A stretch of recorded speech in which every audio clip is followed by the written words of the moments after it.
തിരുവനന്തപുരത്ത് കാപ്പ നിയമപ്രകാരം അറസ്റ്റിലായ ബിജെപി കൗൺസിലർ ആർ സുഗതൻ കൊടും ക്രിമിനലെന്ന പോലീസ് റിപ്പോർട്ട്. വധശ്രമം ഉൾപ്പെടെ നിരവധി ക്രിമിനൽ കേസുകളിൽ പ്രതിയായ ഇയാൾ MLA ആയിരിക്കെ VK പ്രശാന്തിനെ ആക്രമിക്കാൻ ശ്രമിച്ച കേസിലും പ്രതിയാണ്.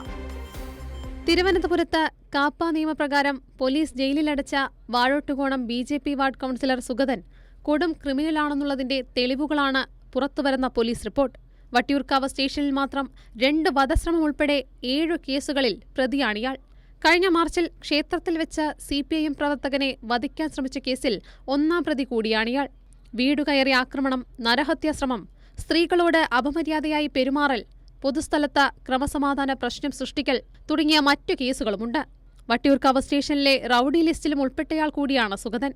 കാപ്പ നിയമം ചുമത്തി പിടികൂടിയതിനാൽ നേരിട്ട് സെൻട്രൽ ജയിലിലേക്കാണ് ഇയാളെ മാറ്റിയത്. VK പ്രശാന്ത് MLA ആയിരിക്കെ ആക്രമിക്കാൻ ശ്രമിച്ച കേസിലും പ്രതിയാണ്. ഈ കൊടും ക്രിമിനലിനെ മേയറും കരമന ജയനും ഉൾപ്പെടെയുള്ളവർ ന്യായീകരിക്കുന്നുവെന്ന് VK പ്രശാന്ത് പറഞ്ഞു. ഞാൻ ചോദിക്കട്ടെ, BJPയിൽ നിന്നും പുറത്താക്കപ്പെട്ട ആളാണ് ശ്രീ സുഗതൻ എന്ന് പറയുന്ന ആള്. എന്തിനാ BJPയുടെ നേതാവായിട്ടുള്ള BB രാജേഷ് ശ്രീ കരമന ജയനും ഇദ്ദേഹത്തെ പിന്തുണയ്ക്കാൻ വേണ്ടി തയ്യാറാകുന്നത്? ഞാൻ MLA ആയി മാറുന്നതിന് മുമ്പ് തന്നെ ഈ പറയുന്ന പ്രതി നിരവധി കേസുകളിൽ പ്രതിയായിരുന്നു. തിലസ്ഥാന നഗരത്തിന്റെ മേയറും ശ്രീ കരമന ജയൻ ഉൾപ്പെടെയുള്ള ആളുകൾ മാപ്പ് പറയാൻ വേണ്ടി തയ്യാറാകണം. പൊതുസമൂഹത്തോട് മാപ്പ് പറഞ്ഞ് ഇയാളെ കൗൺസിലിൽ നിന്ന് പുറത്താക്കാനുള്ള നടപടികളെക്കുറിച്ച് ആ പ്രസ്ഥാനം ആലോചിക്കണം എന്നുള്ളതാണ് എനിക്ക് പറയാനുള്ളത്.